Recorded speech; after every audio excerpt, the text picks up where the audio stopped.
Ladies and gentlemen, it's Wacky Wednesday. We say happy Wednesday to you all. Thank you so much for joining us, and thank you so much for taking the time. I see familiar names, and thank you also for being consistent. Today it's M2, Unit 3 and 4. And like I said the last time, just pay attention. For those of you who are busy with the M2, Unit 1, 2, 3, and 4, you will definitely get clarity on these sessions. Please note that some of you, your microphones are enabled. I'll enable them as the presentation progresses.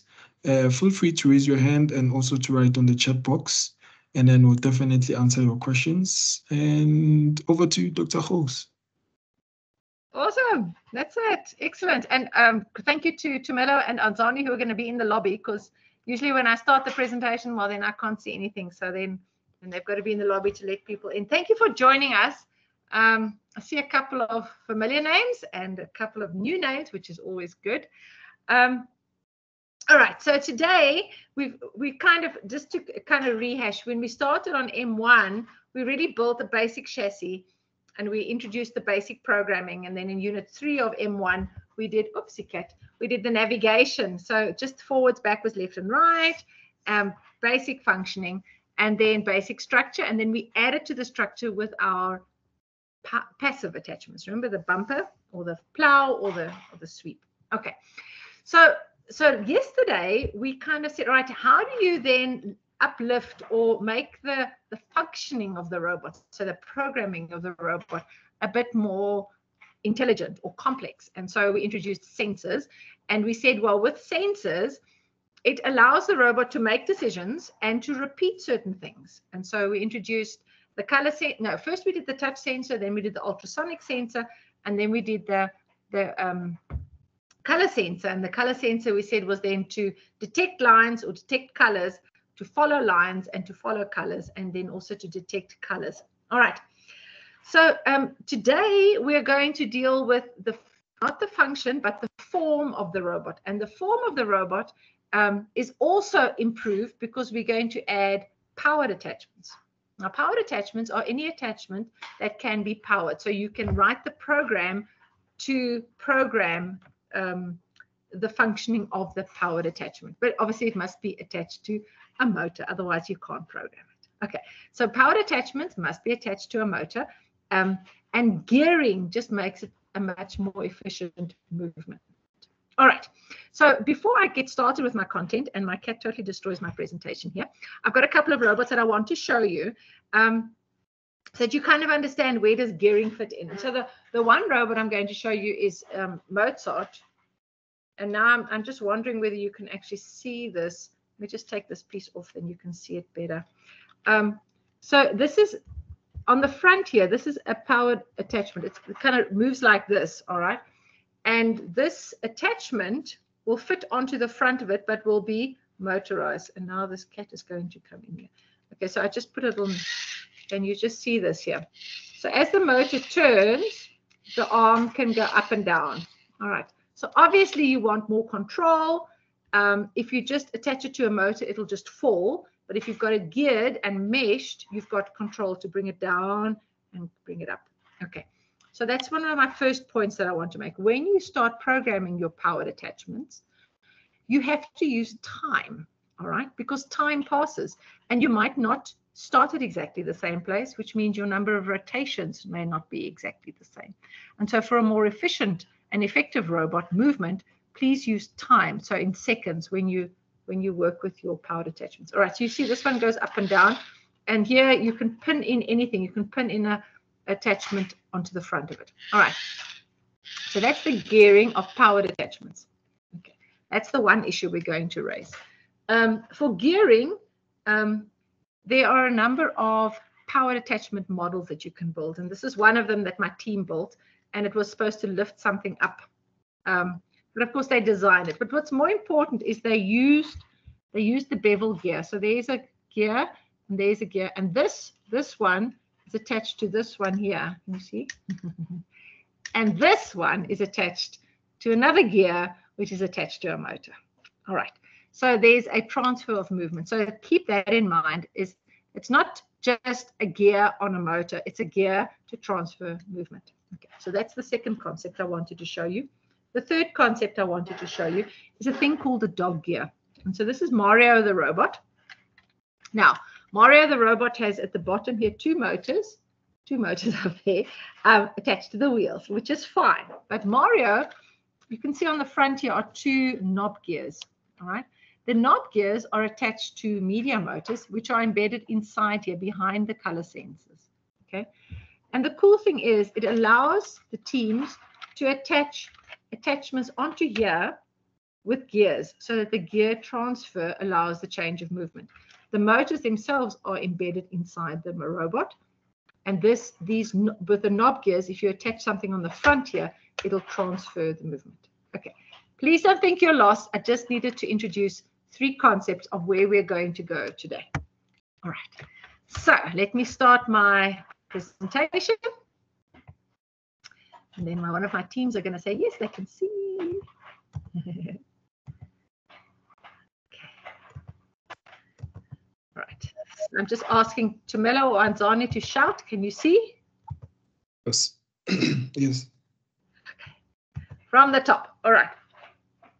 So again, this is now unit 3. And as Tumelo said, we did unit 1 and unit 2 yesterday.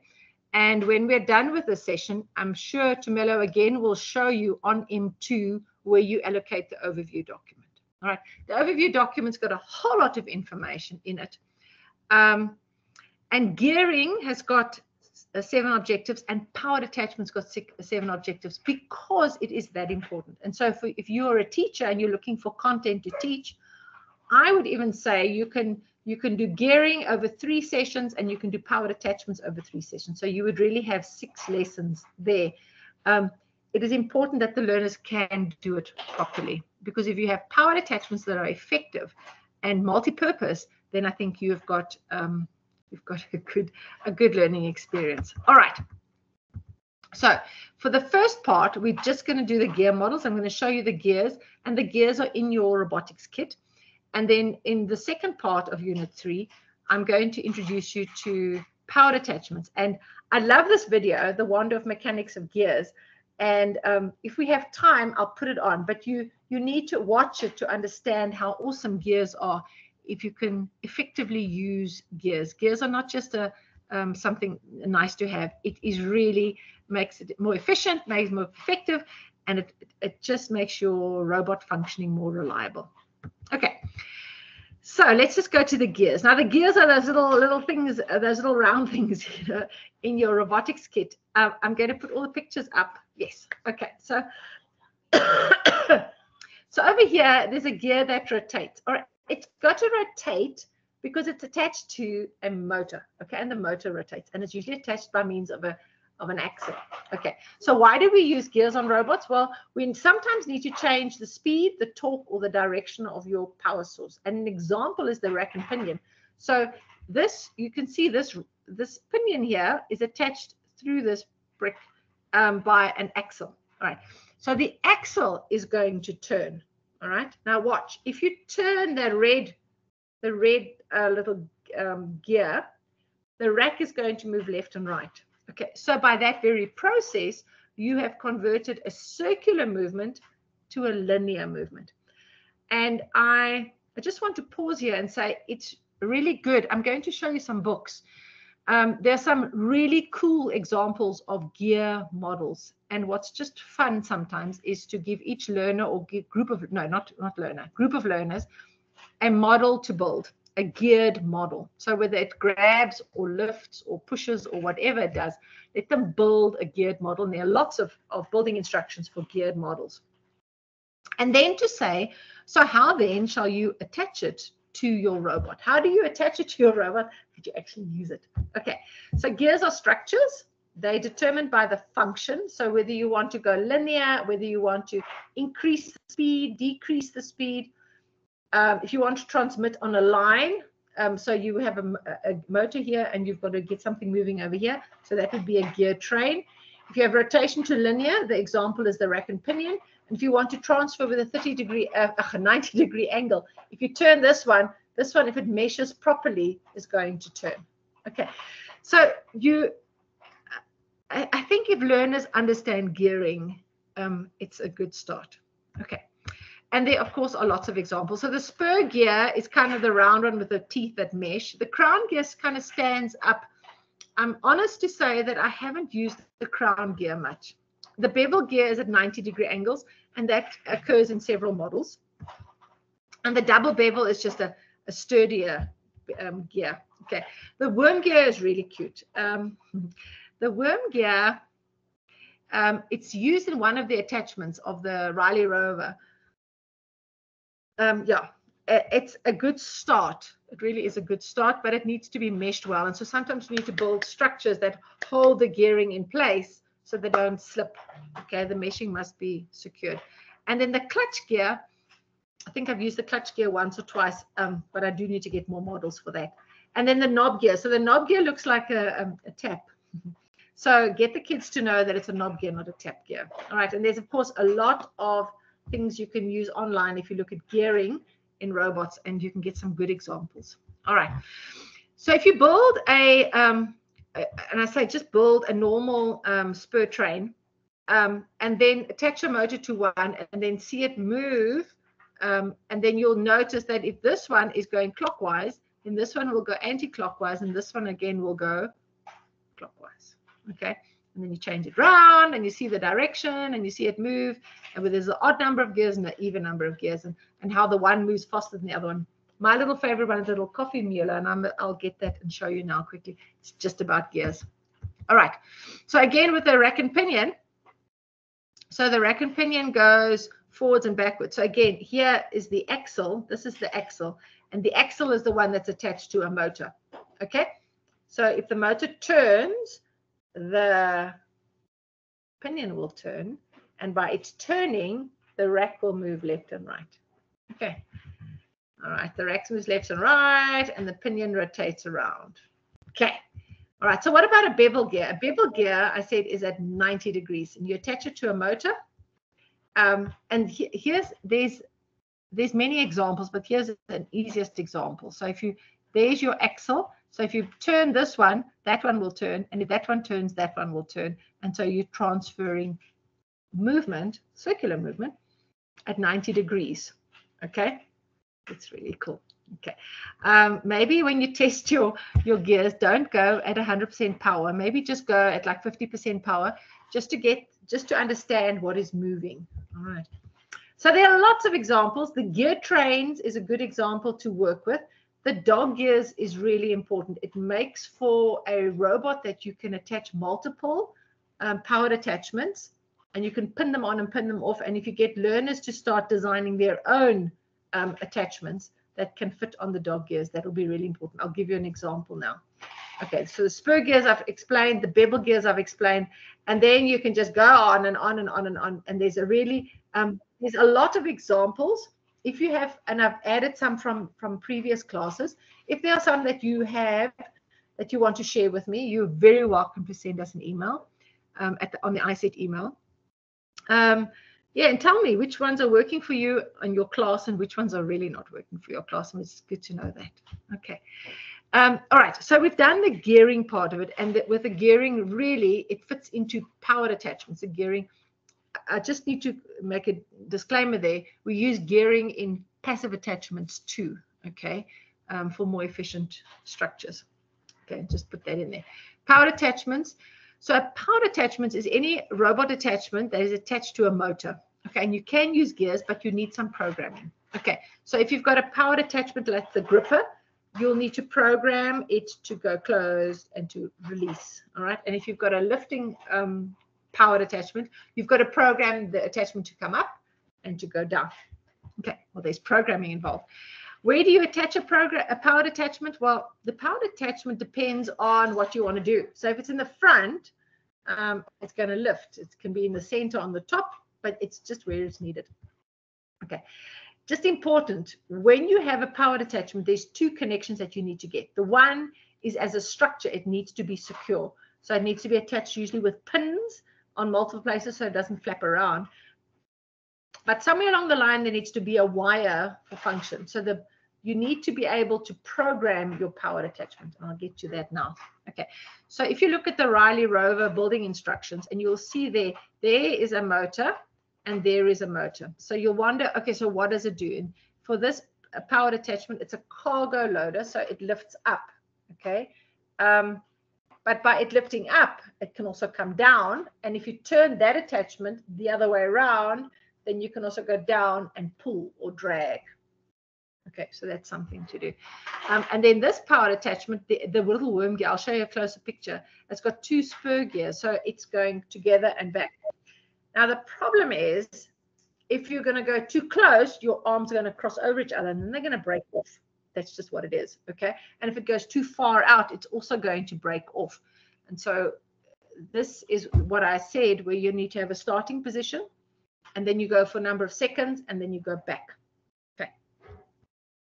All right. So, and again, we're back to, remember when we said to the passive attachments, what is the verb? What is the verb that you need? And so there's either lift or grab or push or pull, whatever your verb is, that will define what your form of your powered attachment is. All right. And you've got to have multi-purposes. Obviously, if you can grab to collect, but you can also grab and release. So you grab it, move it, and then release something. If you want to lift, do you have to lift it and then carry it and then drop it? Or are you just picking it up and carrying it? So whatever the verb is that you need to read. Okay. So here's an arm or a cargo loader. You can see it's an arm that goes up and goes down. So there's your knob gear attached to the motor with a little red two axle.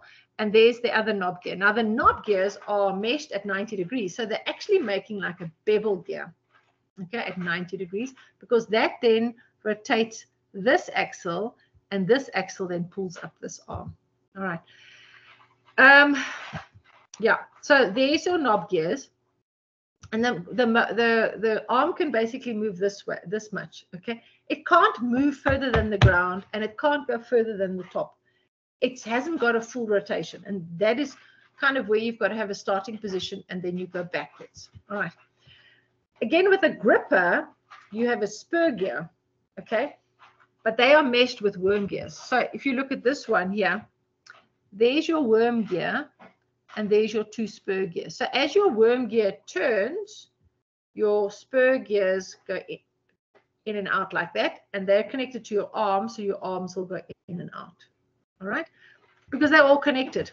Okay, there is, I don't know if you can see, there's the axle to the media motor, and it's meshed with the spur gear. They're the 2 spur gears, and it's attached to the arm. So all the arms, kind of the gripper things, they are coming out to get you. There is now, just going back here, so these are one single arm, and you might not be able to grip what you want to grip. You might need to have it, make it longer. You might need to have to make it higher. And that's where the design comes in with your teams. All right. So now we've got a whole lot of programming activities. So and it's really important that you don't only build the model. You must build the model, but you must also then attach it to your robot. You've got to figure out how to attach it to your robot. And then write some program to test the functioning. So you've got to have the form attached to the robot chassis, and then you've got to have function. Okay. And then, please, your rotations that are required for a powered attachment must be controlled by time. All right. It's nothing as devastating as a robot standing still because it's waiting to complete its rotations, and it can't because it's too far out, too far close, too high up, too low down. Time will pass, and the robot will then continue, even if it's quite a little bit not aligned. But if it's not controlled by time, you're going to have a robot that's stuck. Okay. That's not. All right. So here are 2 links. So sometimes you need to select a combination of build and program requirements to put it together. And the reason why I put these 2, this is a Mr. Hino, and he uses just a normal Riley Rover, 2 attachments, the gripper and the cargo loader, which he has then modified. And as he modifies it, it shows you that you can actually do all the missions. Okay, so those are the 2 links. You apply the learning of a specific situation, like the rover move forward, move to the item, then return. Okay, so those are the things. And then you try additional items to evaluate the efficiency. Okay, So here's two really good examples: a straightforward robot, a straightforward design, powered attachments used, same design, just modified. Okay. I want you to heed that you do not need huge, big powered attachments for efficiency and to have a robot that performed well. Okay. Many starting out teams have got a little robot with a couple of powered attachments and a couple of passive attachments, and they get the job done just as well. But there's a guarantee in that. All right. So these are my recommended readings. And oops. So the winning design was my reading when I started this. I started with the NXT winning design patterns, and now then I read the Mindstorms EV3 design patterns. And I don't know whether there's one for Spike Prime yet, but I'll have a look. But it gives you a good read if you want something to read for the weekend, to understand how the robots work. All right. I'm going to just pause for a minute here and stop sharing. I'm just looking where my little coffee machine is. Just give me half a minute. Whilst, Tumelo, whether you can see, were there any questions? Ladies and gentlemen, do we have any questions regarding Dr. Jos's presentation today? Any questions? All right, I see we don't have any questions here. So let me just share my screen. Okay. I hope you can see my screen. So yesterday, this is what I showed you. I said to you yesterday that I went to the sensors part, and we're talking about the touch sensor, and then I put it here. So another option, instead of you doing it like this, you can come here on the events side of thing. Instead of you using when program starts, you come to where it says when 1 is pressed. Remember, I indicated that the numbers, these are the output ports for the sensors. And then you can simply drag this here instead of you using when program starts. So this was the correction that I wanted to make.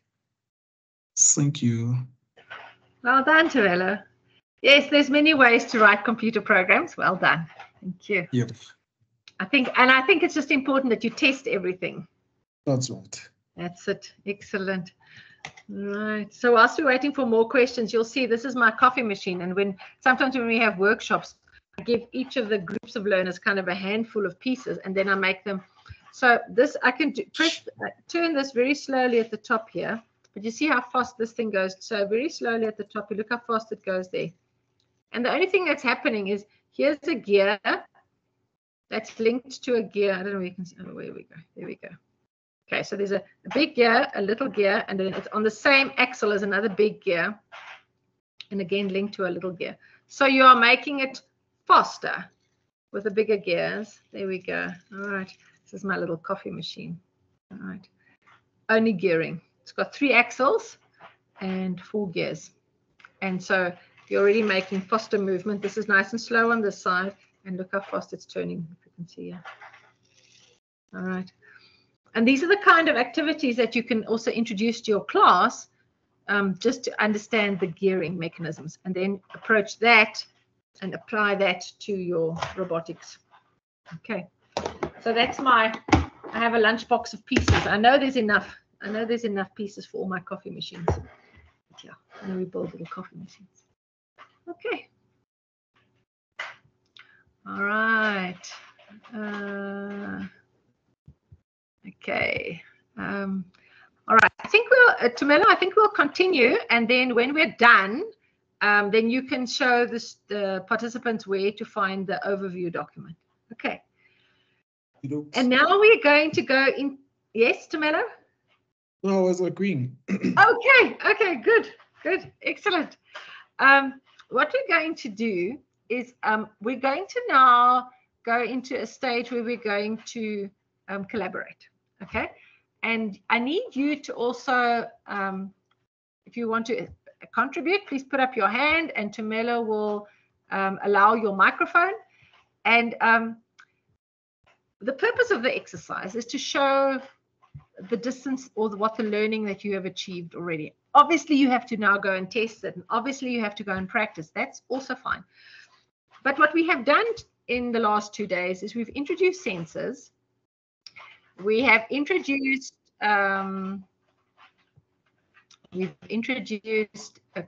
decisions. We've introduced looping, and now we've introduced gearing and powered attachments. Okay, so that's a lot of content which you now need to apply. So what we've done in Unit 4 is we've said, here are some really cool examples.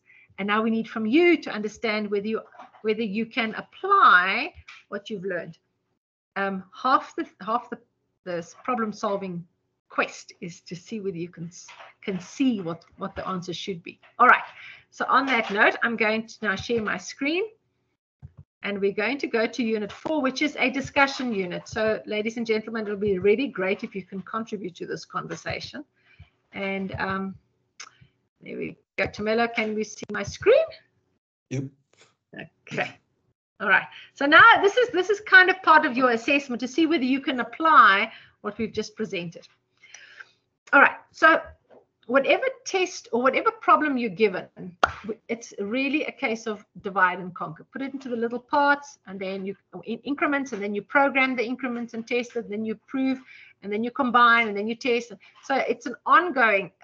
There's never a like, ta-da, that's the answer. You have to divide and conquer and do each part individually. All right. So let's start. So whatever the problem is, you analyze the problem. What is it your robot has to do? Does it have to lift something? Does it have to drop something? Does it have to fetch something? All right. And what you'll find is that in this robotics community, there are a lot of very eager people to share what their robot can do. All right. So you gather the data, you can watch their videos, but analyze it, look for the verb, and then brainstorm and do some role playing, do some lifting, dropping, whatever it's doing. Okay. The first thing you do is you build the structures. Okay. Are you going to build passive or powered attachments? Do we need to do in gearing? And then do we need sensors? And please don't just put sensors on your robot because it looks nice. Okay. All right. Now we have to code it. But in the building of the attachment, you obviously understand what programming you're going to have to do. All right. Is there a flow control? Is it linear, or is it repetition or decisions? And how do we include the sensor data into the programming? Okay, so that is kind of your way of analyzing the problem of the challenge. And usually a challenge will have multiple pieces that you then analyze. All right. So let's go to the incremental approach. We divide the challenge into parts. Be sure you know what you're trying to achieve. Define what's your initial attempt. You implement it and test it, and then you consider modification, and then you improve it, and then you keep going. Remember, this is a forgiving learning environment. So if it doesn't work, you modify it, and then you improve it, and then you change it. Okay, so this was an example, 2021. This is the WRO competition, all right? And so just look at it, all right, without knowing what the application is. All right, can you see over here? It's got 2 color sensors. Okay, so immediately know it's got 2 color sensors. It must be using that to follow the line. Very good. But it can also be moving forward to detect when it moves from green to white. Very good. All right, then it's got over here, there is a medium motor, and it's lifting something. There is a powered attachment. All right, then it's got, can you see there's something here? There's some gearing. You wonder what that is.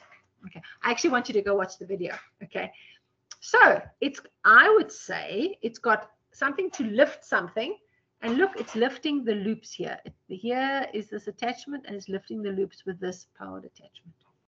All right, just by looking at it, you already know the powered attachment, you know the gearing, and you've seen the 2 color sensors, so you'll know it's line following. Okay, right, excellent. See, now you've got to go watch the video. Okay, this one is a really cool one, and I wonder if it's going to play. Let's just see what I'm going to play it. You think it's going to share on my screen? Oh, let's just see what it's going to play. Is my screen showing, Tamelo? The screen is still showing, yes.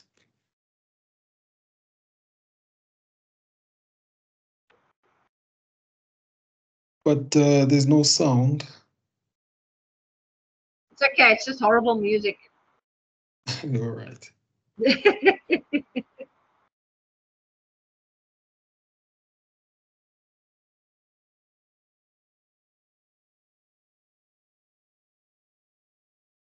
Okay, now it's going to go up. It's going to hold on, and it's going to go up. And it's going to get the ball off and bring it down. All right. Okay, let me just get out of this video. Okay, hang on a minute. No. All right. What did you think of that video?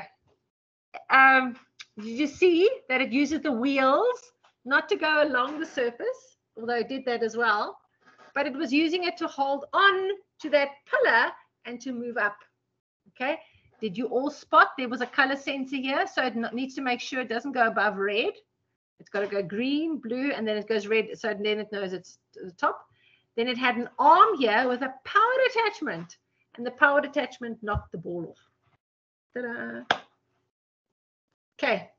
And then in between, when it got down, it went down, it went away, it turned around. Did you notice that?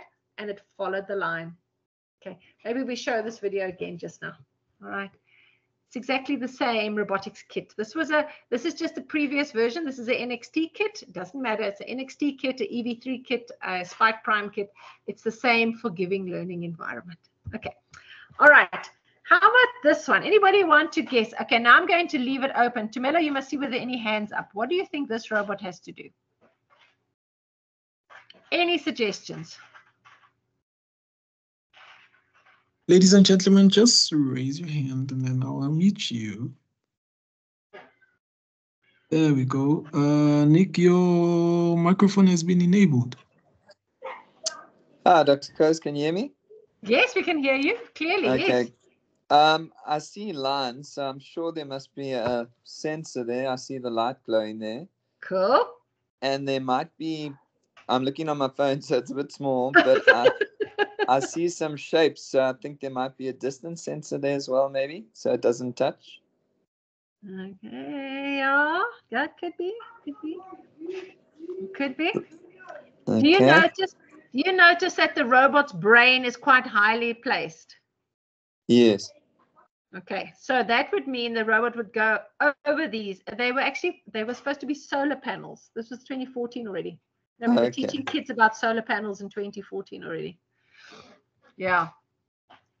Okay, so it's, yes, correct. So you've got the color sensor and it goes over the panels. So I'm going to tell you what it had to do. It had to follow the line. All right. And there's another color sensor underneath. And it followed the line until the light that you're seeing got to an intersection. Intersection. Then when it got to the intersection, the color sensor underneath the robot decided whether it was blue or red. And then if it was black, the black ones had to be removed. The black ones had to be removed. Yeah. I think we must bring back all these challenges and see whether we can solve them again. Cool, hey? Yeah. Cool. All right. Well done. Well done. Phew. I'm excited. All right. Let's see the next one. What do you think this one has to do? Okay. Do you see any gearing? Any gearing? Maybe I'll play the video. Let's have a look. Okay. So I'll tell you what the challenge was. The challenge was the robot had to go up this.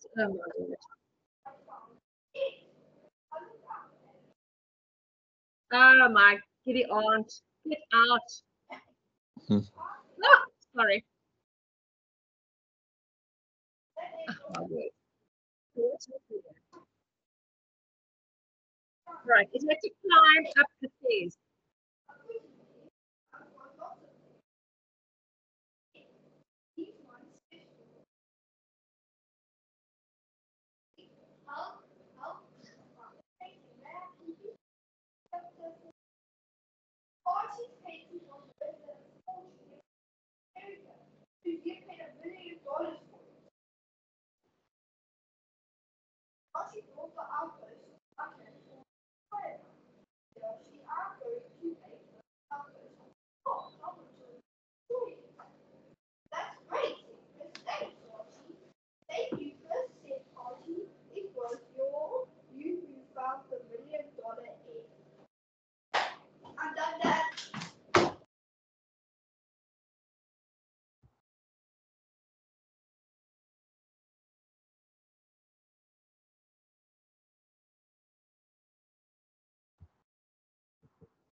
Okay, we'll watch the rest of this one later.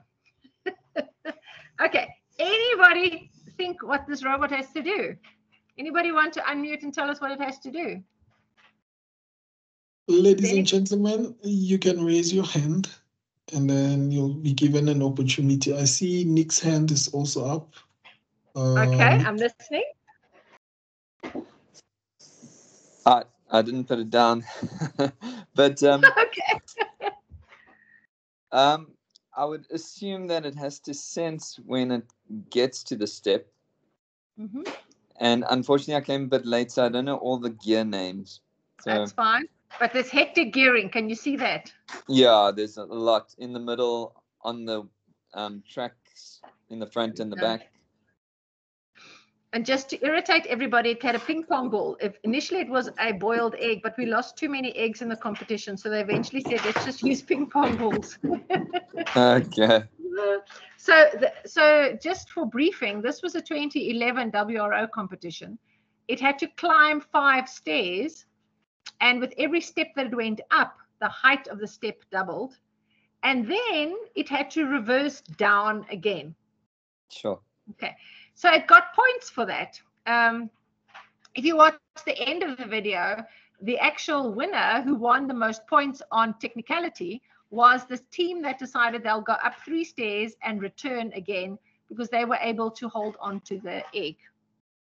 Okay. And that's just technical. That was just a technical advantage. All right. Again, you've got definite use of gearing. And this robot didn't use wheels. You'll notice some of the teams used wheels. This one used the tracks. All right, the rubber tracks. All right, let's have a look. All right, now look at this. Well, I've given you almost the answer. It says sensors, flow, gears, or attach. So there's no gears here. There's no attachments here. Anybody want to guess what does the touch sensor do? Anybody want to? If it starts there on the red line at the back over here, then what does it do? You'll see it's a really makeshift maze. But mazes are really fun things for us. Well, we enjoy having robots in mazes. Tumelo, is there anybody who's going to venture a hand? Nobody so far. Ladies and gentlemen, feel free. There we go. Nick again. Ah, hello, Nick. Hi, Dr. Chris. The sensor would obviously, it would stop when it hits the blue wall, I would assume. Is it a touch sensor or is it a color sensor? Indeed, it's a touch sensor, touch yes. sensor. So probably it would stop when it hits the blue wall. Mm-hmm. And then it would turn to 90 degrees or whatever to go forward. And I don't know if there's any other attachment with it. I can't. No, there's no other attachment. But what would it? If it crashes into any wall, not necessarily a blue wall, if it touches into any wall, it would stop and then reverse back, but not reverse straight. It will reverse to kind of towards its left. And then we'll go forward again. And then it will go into the wall, and then reverse into left, and then it'll go around like that. Yeah? Okay. So ultrasonic could also be used for this. But in this case, we started the young ones with touch sensors, and this was their maze that they had to get out of. Okay. You can also build a maze out of boxes. And I've even seen, I've even seen a class that only had books in their class, like dictionaries and things. So they used all their books that they had in their class to build a maze, and the robot got out, which was amazing. All right, next challenge. What does this look like? I know it looks like a maze. Anybody want to interpret this? The blue lines are kind of the walls, by the way. The robot doesn't go over the walls. Anybody want to guess? And there's definitely an if statement in this. Anybody? Tumelo, is there anybody who has a hand up? Anyone? No, okay. Nick is still on the game. No, Nick, give somebody else a chance. Okay. Anybody else want to take the chance, or Nick is going to take it? There we go. Thomas. Hi, Thomas. Good afternoon, everyone. Thomas from Mamelodi. Excuse me? Roy Thomas. Oh, okay. So from what I can see, right, Dr. Ho says it's a maze, but seems like you use the squares to navigate the colors. So you use the colors to navigate your way to the maze. Correct. Very good. Absolutely. Well done. Yes. So if you go forward if you start down here on green, that's correct. You go to yellow. When you see yellow, you must stop and you must turn left. And ding, ding, ding. When you detect red, you must stop and turn right. All right. When you get to green, you must stop and turn right. When you get to black, you must stop and turn left. Okay. That's exactly how you do it. It makes for a lot of fun having these things here and then making sure that your robot can get there. I think part of the logic and the algorithms is to get the learners to understand what the logic is and this is where this kind of role playing makes sure that you understand what is going to happen to the robot. I just want to say as well, this is with color sensors. There is a robotics challenge where there's a lid on the maze and you cannot see where the walls are, and merely with ultrasonics just does the robot get out the maze. It's a lot of fun because the walls we can shift, so we can put them different ways, and then we put the lid on, and then the robot must get out of the maze. If the robot doesn't get out, then it's like, oh, catastrophe. Then we just lift the lid and see where the robot got stuck. But it is a way, for that we used ultrasonics. All right, this one you understand. All right, this one is not line follow black line on a white surface. This is line follow white line on a black surface. All right, so you've definitely got a line follow, and I don't know whether you can see above here, there's an ultrasonic. So the ultrasonic will be, if there's something on its path, then it'll stop. However, you have to decide on your algorithm what you're going to do when you get to something on your road. So if you're going to come down the back road here, ding, ding, ding, ding, ding, ding, like that, and then you come to this obstacle, then it must maybe go 4 rotations, 4 rotations, 4 rotations till it gets back to the line, and then it must find the line. So that is kind of hard-coded, where you're not taking measurements from your environment. Okay. The other thing to remember is that your ultrasonic must obviously be low enough to actually detect the item in front of you. At that height, it will not detect a ping pong ball or a marble on your road. It just won't detect it. All right, so that's also one of those constraints. Okay, the next one is, this is not about sensors. This is not about flow. This is about gearing. And this is a forklift. Okay. Anybody want to kind of explain to me why are the motors standing straight up and the hub or the brain standing straight up? Anybody want to guess? There's no. Anybody? Ladies and gentlemen, put your hands up. Anyone? Anybody? Going. No? All right. Let me just tell you then. So when you pick up a heavy object, all right, your robot is going to topple. Okay. And so a good one with this is to say at what weight will this robot topple? Because your center of gravity is like straight down. Can you see your wheels are also close by and your weight is straight down, and you must be able to then see how much you can lift or not, you know, what weight. But you can see there, I don't know if you can see it very clearly, there's an ultrasonic. So you're going to go cling, cling, cling, cling, cling until the ultrasonic says, okay, it's there. And once it's there, then you'll know that it has been collected. All right. And then you can go up. Okay. It's a really cool idea. It's a forklift. Also a really good model to build. All right. Then I told you about the the securing of when you use, so here is your worm gear, there are your spur gears, all right? And I said to you that the gearing mechanism must be meshed well or rigidly, so that it doesn't unmesh or lose its thing, all right? So I would definitely say here is a way, if you put it into a rigid structure, it allows you to keep it firm, all right? And this isn't a picture of the dog gears, much like I showed you on the Mario robot. There's a structure, and so you fit the one section onto your dog gear. So this is the dog gear. It's got buttons on where the knob gears fit into, and then that will turn. Your motor is embedded on your robot. Okay.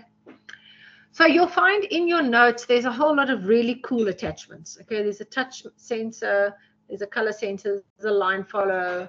There's an obstacle you must lift. An obstacle, when lifted, you must include dog gear. So there's another alternative. So each time you look at a problem and you think, is it a sensor? Is there flow? Do I have to repeat something? What is there gearing required? Is there an attachment that I need to add? Okay. And so in all things, when you look at your problem, you analyze the problem in terms of all the little parts that you're doing. What are the structures you need? Do you need attachments? Do you need sensors? In the programming, how are you going to move? Are you going to just go forwards and backwards, or what are the constraints? Will it topple if you have a forklift? And then the flow control, again, is it linear, is it repetition, or is it decisions? And then the codes that you need to control. All right, so this is just an example of a First Lego League competition, which is a challenge, and it's got multiple parts. Your robot must go here. So this is where your robot must start. Must go there, must go there, must go there. Go, na, na, na. And they're like, oh, we don't know what to do. All right, that's where I come down to say, you first look at what is the list of things you have to do, and then you pick one, and then you start with one, and then you analyze that. And when you get that done, then you look at the next one. All right. There are lots of missions. Each mission has you know what's required, and each mission has a verb, and then you start combining the missions to fill up your 2.5 minutes. Okay, in terms of the mission. This is an example of a challenge. Okay, identify the missions, and you have to plan and strategize. The strategy will be, how do you put all your missions together in one mission? Okay, or in one match. All right, and there's always scoring, and be guided by it. Okay, so if this is 20 points, and it takes you 60 seconds, and this 20 points, it takes 10 seconds, then maybe this is the good one to start with. All right, if this one takes, you need to analyze, and we'll do that in M3, and I'll explain to you how do you analyze a robotic strategy. Okay. All right, there are some examples. These are from old challenges, but they're really good. So first of all, the Riley rover, all 16 Cargo Connect missions completed just with the Riley rover. Okay. I do want to, though, add to you that the gyro sensor, please don't use it for beginner teams, because they do get thrown by it. Rather, just use the gyro sensor when you have an experienced team. All right. And also what I want to warn you about is that if you go and look at videos, and there's lots of videos online, you can be wowed. Okay, but much the same as what we analyze these videos now today is to say, what can we learn from it? So if you want to be wowed, this team, 680 points is just absurdly high, but you must see the precision with which that robot moves. Okay, that doesn't come overnight. That comes after 4 and 5 and 6 years of practice and of working together and understanding the robots, and to go to a different level. But you have to start somewhere. So I'm urging you as new coaches, wherever you are, just start with small teams, with small robots, and get a own goal that you want to achieve. All right, rather get low risk, guaranteed points, okay, and strive towards becoming an experienced team and scoring these high scores. All right, and that's the end. All right, there we go. It was a journey. That was a journey. There are in excess of videos to inspire you and to guide you. But you need to be able to understand, what is it that you're watching. Is it passive gears? Is it power gears? Is there gearing? Which sensors have they used? How have they placed the sensors? And what are they using the sensors for? All right. So there's always your verbs that you need to look at. How do you get practice? In the overview document, there are activities. For each of the activities, there are lesson plans that you can download. Under the syllabus tab, there are all the lesson plans.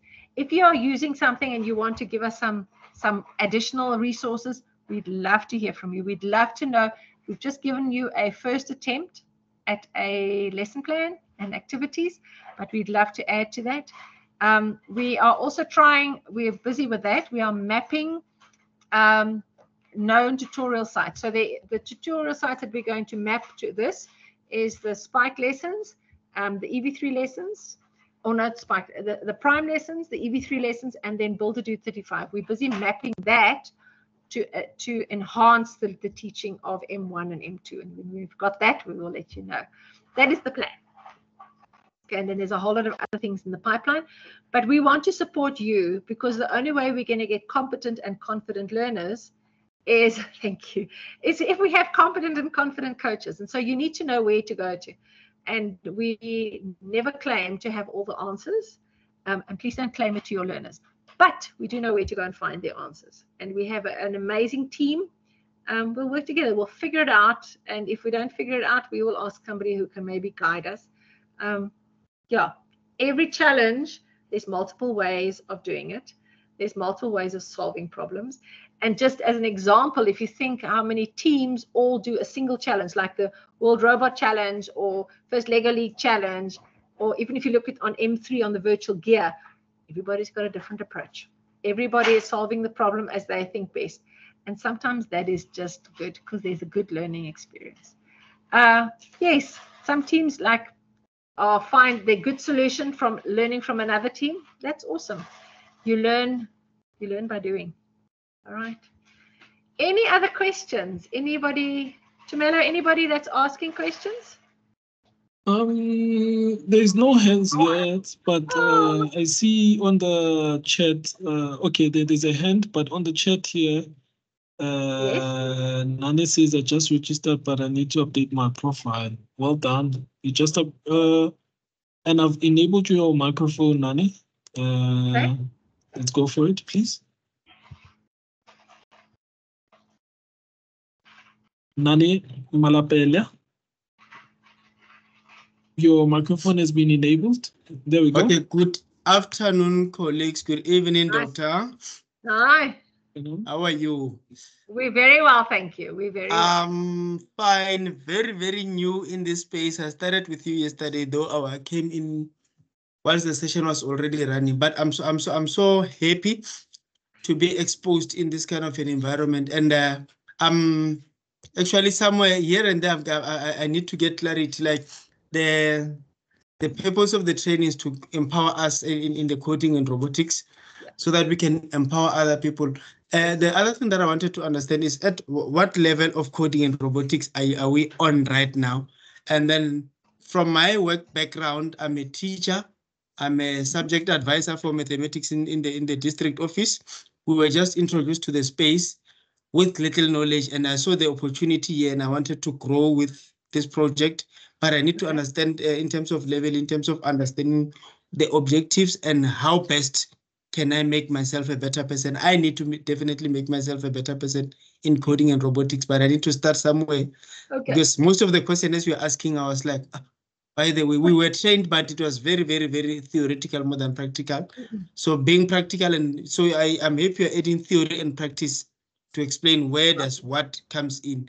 But we need, at least so that whatever level of the students that we are here, we understand, are we at the same level? Do we understand what is coding and robotics? Do we know, when you started with the gears, and it was a new thing, because it was not a new, sorry, I learned about that in technology, but the sensors and the whatever, I've seen them recently, but I need to get to understand. So like the training that was this MOOC Gateway new account, I registered there, but I need to understand, what do I do next? All right. All right. So then I think I see you, Gauteng. So you're close to us. I think first of all, Tumelo will guide you how to start. The Massive Open online course, or the MOOC, is indeed free. You can register for M1 and then you can do M2 and then to M3. But I'm thinking aloud, and I'm committing my team to say, maybe we can come visit your offices. If there are a couple of colleagues that would like some practical exposure to robotics, we're happy to come and visit. That could also be arranged. Definitely. Okay. All right. So if you'll send Tumelo, won't you just put our email address on the chat? And then Nain, if you can send us an email, and Tumelo will respond as soon as possible. Yeah. All right. So what okay, we do, yes. Okay, sorry, Doctor, to interject you. I really appreciate that, because as it is now, I'm expected to train teachers. Oh, no, we'll help you. With coding and robotics. I'm responsible for senior phase with my other colleague. But I'm happy. I think we are building a new relationship here, if it's actually accessible, allowed. And then moving forward, we're definitely going to have to work there. If you are available, then my job is safe. Thank you very much. Thank you very much. It's very safe, absolutely. So, so the focus of this robotics is really to introduce the concepts. We use the EV3 robot, or the Spike Prime robot, and it's focused on from grade 4 up to grade 12, introducing the concepts, obviously gradually, and then the learning curve becomes very steep. But we're also happy to introduce grade 1, 2, and 3. So grade 4 upwards, we use a bigger robot, and grade 1, 2, and 3, we use a little robot, but they also understand sensors, they understand gears, they understand motion, navigation, forward and backwards, and building structures. Yeah. But we're happy to come and share that with you. No problem. Okay. All right. Okay. Tumelo and Anzani will follow up on that one. Definitely. We can go and visit. Okay. Dr. Nainani, Naini, I don't know whether I'm pronouncing your name properly. Okay. It's Naine. Oh, Naine. Yes. Or you can call me Simon, is fine, because that one is too complicated. That's my other name, is Simon. Okay. All right, Mr. Naine Simon. The email address is on the chat box, and I see Antoinette is also saying that good afternoon. I'm also very new to this field. I also would love to grow in myself for my learners. Perhaps Antoinette can also unmute themselves and we take the conversation further. Or simply raise their hand. Oh, okay, I've allowed your microphone, so go for it. Go for it, Antoinette. Good afternoon, everybody. Yeah, I'm not sure if you can hear me. I just unmuted. Yes. Okay, thank you so much. Thank you so much for this opportunity. I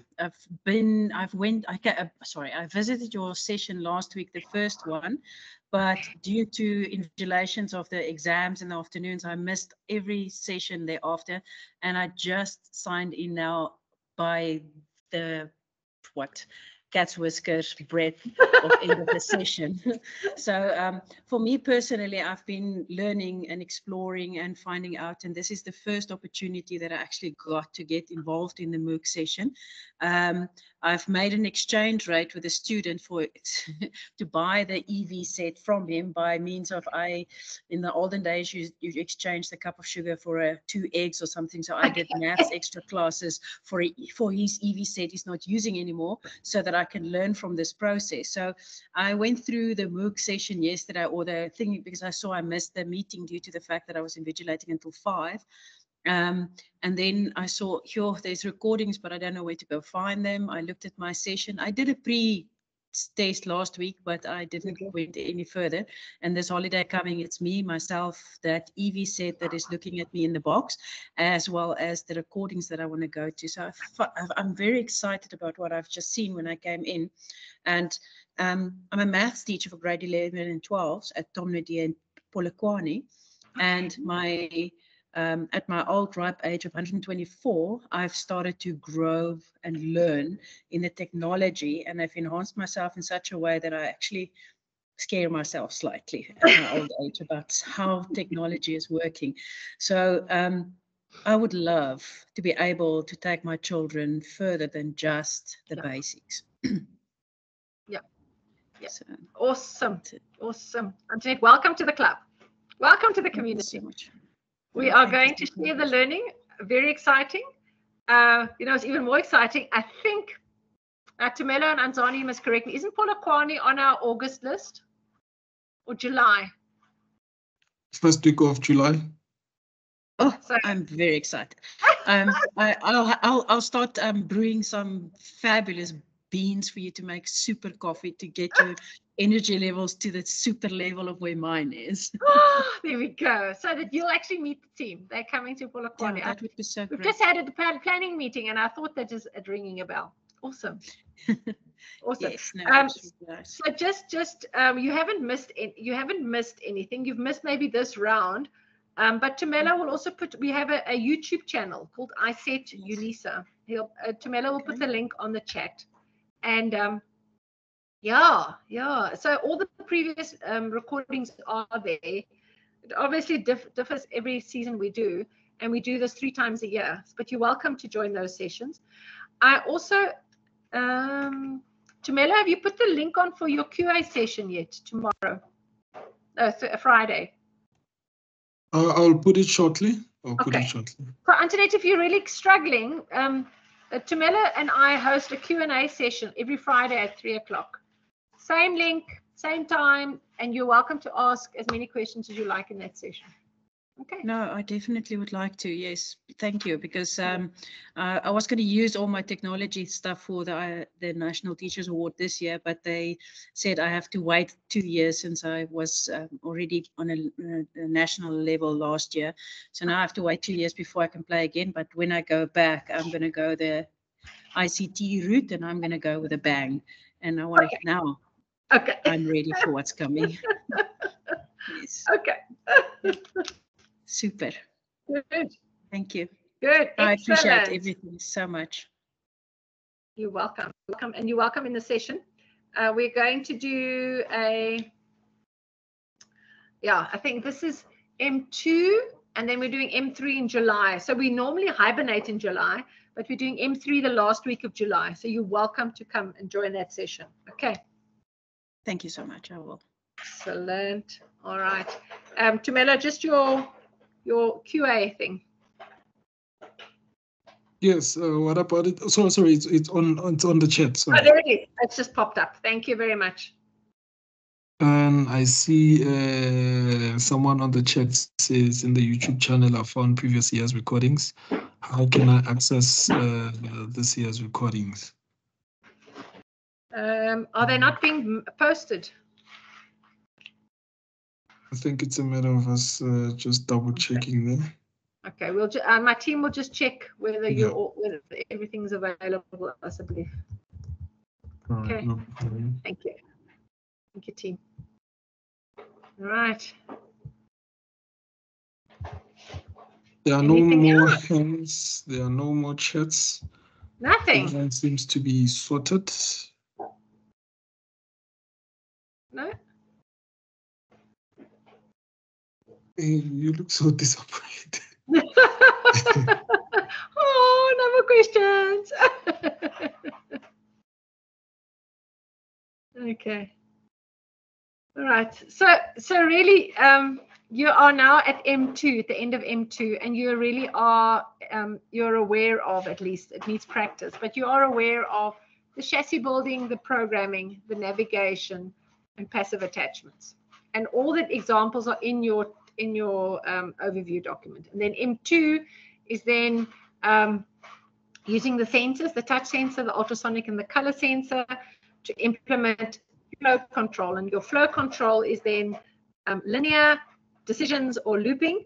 And then today, the session, we did gearing and we did passive powered attachments. All right. And so maybe go and watch some videos and say, oh, there I can see a powered attachment, or that's the use of a sensor, and why did they attach it and use their sensor. All right. Ladies and gentlemen, I am very grateful that you've joined us. And Tumelo, would you like to close the session for us? Ladies and gentlemen, thank you so much for taking the time to join our session. Much appreciated to Dr. Groos and the team from the UNISA Science Engagement Center. Would like to appreciate those that are also watching the recording. And the email address is on the chat box. And we'll see you on Friday on the 3 p.m. session for those of you who still have some pending questions or seeking clarity. Otherwise, thank you so much. Have a Thank you, blessed day. everybody. And you're stopping the recording, Tumelo. Yep, it's stopped. Okay. Okay. Thank you very much. All right.